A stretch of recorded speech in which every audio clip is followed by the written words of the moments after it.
So we're continuing to work with the four endeavors or the four exertions, yeah? And just to remind you, they are, when the wholesome is not around,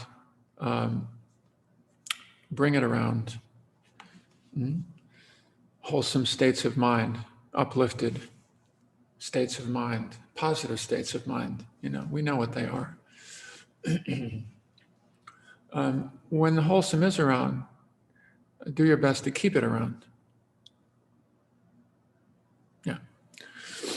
We spent some time on those last week, and we'll be spending time on what we consider to be the more even more challenging ones for most of us this week, which is when the unwholesome is around,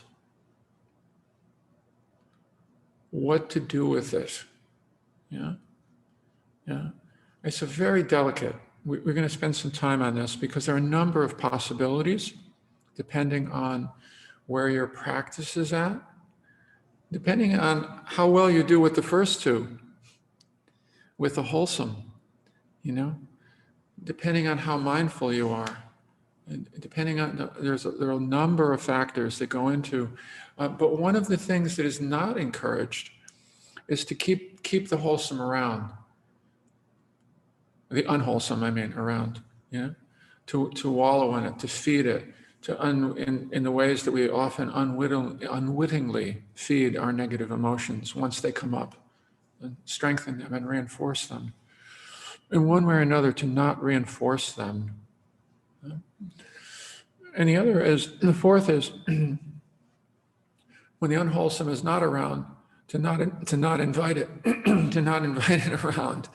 Which, all these sound so simple, but they're not simple. These are very core parts of mind and heart training. And to do these four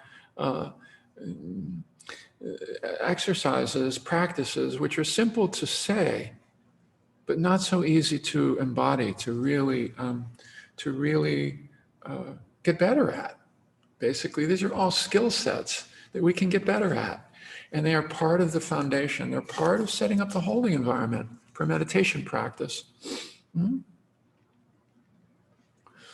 it's one of the things that we will emphasize again and again.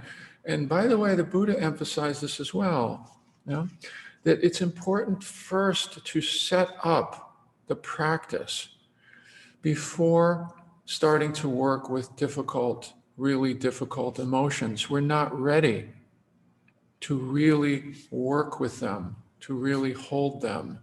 They're too powerful for most of us, most of the time, to work with them in an effective way, to work with them in a positive way, to really hold them.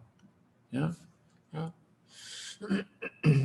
the first step is to set up a safe, comfortable, holding environment, inner space, to learn how to do that, to learn how to cultivate the wholesome and keep it around.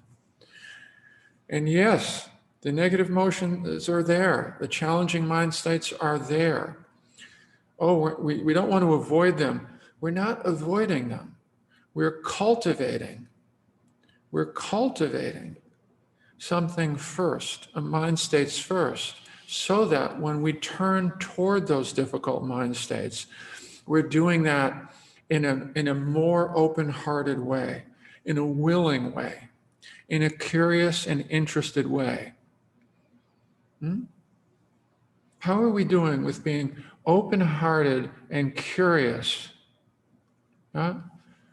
working with really challenging mind states, and be able to stay mindful with them, and not have aversion and bargaining and trying to figure them out. See, that's what usually happens with our negative mind states.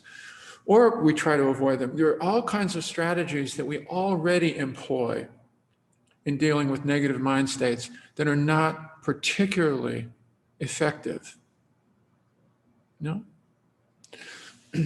One of them is and this is one of the great misconceptions about meditation, is that if we practice well, if we practice mindfulness, that they will go away. Pretty much, really challenging mind states will just not show up so much anymore. That they'll really kind of just gradually recede. And that's a lovely wish. We all have that wish. But we must work with them. We must work with our challenging mind states, because one of the challenging insights in this practice, but one of the important ones, is to begin to see that have they gone away yet? Has anger gone away? Has restlessness gone away? Has confusion, has doubt gone away? Has self-doubt gone away? They haven't gone away. I love the Zen expression, greed, anger, and ignorance arise endlessly. I vow to abandon them. Now we're going to play with that. What does that mean? What does abandon mean if they keep arising endlessly? What does it mean? How do we make a different relationship with our challenging mind states, with the mind states that we'd rather not make a relationship with? You see, we know this in other areas.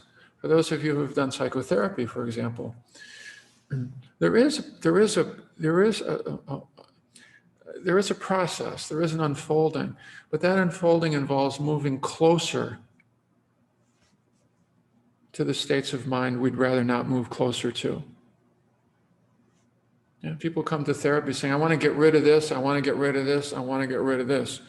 And the therapist goes, yeah, I hear you. I think I can help you with that, but first we have to move closer to those states. We have to get more vulnerable first. And that's also so true in mindfulness practice. Gradually, we do have to move toward the challenging states of mind that we've been carrying, some of them, and some of the narratives, and some of it, for our whole lives, since we were kids, It's like, oh no, am I actually going to now turn toward these states? Yes. That's part of the deepening of this practice. But we don't do that until we set up a holding environment. I love the word Geborgenheit in Germany. If in German, actually we worked with a couple of German students one time who told us about this. They said, Geborgenheit is the German word for a holding environment. And it means two things.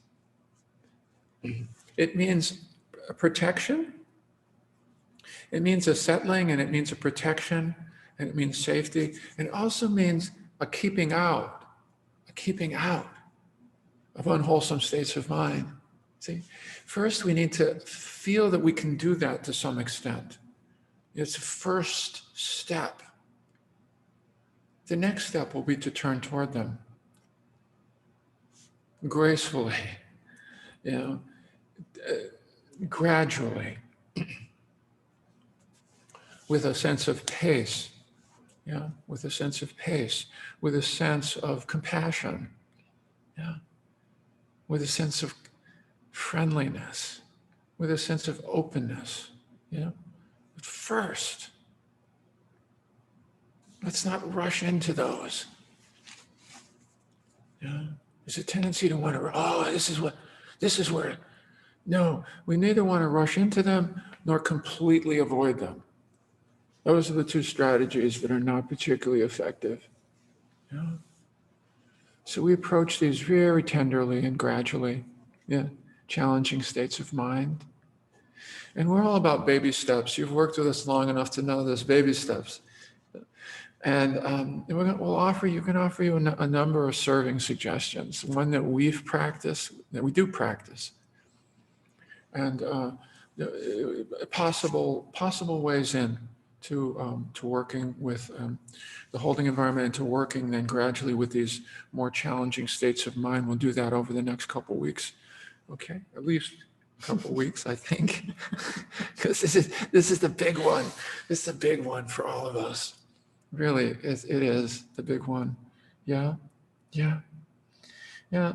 We'll do that. And first, we need to learn how to play nice with ourselves, to whisper nice things into our own ear. Yeah, and to have some confidence that we can do this. You know, we'll get to the other stuff. We'll get to the ragged edges of our psyche. Yeah, yeah. We must welcome those as well.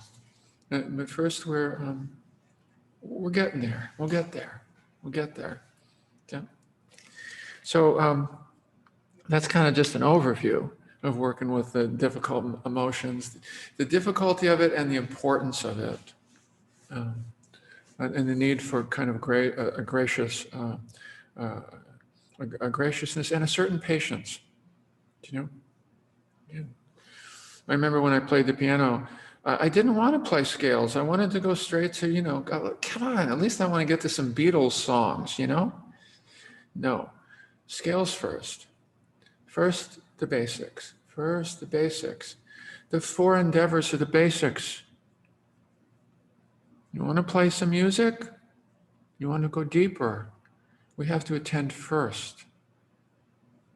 Keeping the wholesome around, inviting it around, not inviting the wholesome in too soon.